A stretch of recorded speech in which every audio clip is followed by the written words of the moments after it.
Alors dans ton livre, tu parles de ta pratique. Que t'apporte-t-elle au quotidien? Mais moi qui viens du monde des affaires, on va dire, et du monde financier, évidemment, ça n'est plus du tout la même vie. Donc, depuis que je me suis installé comme praticien, la vie a changé complètement. Et je vais dire que maintenant, j'ai trouvé du sens à ce que je fais, puisque je travaille en fait beaucoup plus qu'avant, mais je n'ai jamais l'impression de travailler.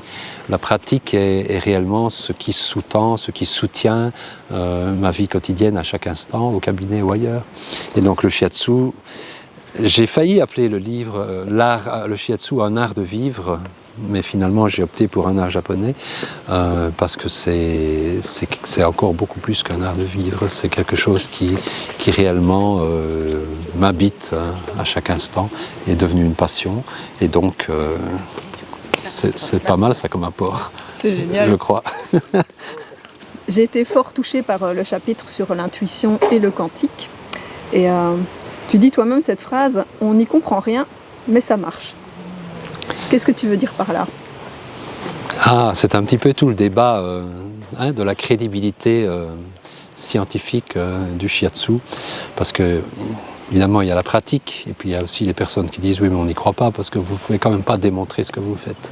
Donc je crois qu'on ne parviendra pas à démontrer ce qu'on fait si on reste dans le monde de la physique classique, science au sens du 19e et début 20e siècle. Et donc oui, j'ai consacré un chapitre aux ressemblances entre la pratique du shiatsu et la physique quantique, parce que la physique quantique, les scientifiques sont d'accord pour dire la même chose, on n'y comprend rien mais ça fonctionne quand même. Et il y a des tas d'applications de la physique quantique dans des appareils de tous les jours, comme nos GSM ou nos clés USB, dont on ne comprend pas le fonctionnement, mais on voit bien que ça fonctionne. Et donc, j'ai trouvé après, dans d'autres références, comme le docteur Chanfro ou chez même Masunaga, des allusions, des réflexions par rapport à l'aspect quantique de la réalité physique telle que nous ne la voyons pas. Donc.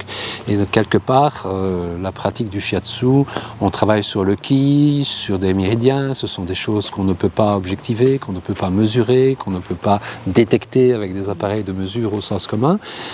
Mais quand même, quand on a fait une séance de shiatsu, la personne se sent mieux, il suffit de la regarder ou d'écouter ce qu'elle a ressenti. Donc il y a aussi la notion d'observateur et d'objet observé, où finalement l'observateur se confond avec l'objet qu'il observe et son regard va déterminer le comportement de l'objet en physique quantique.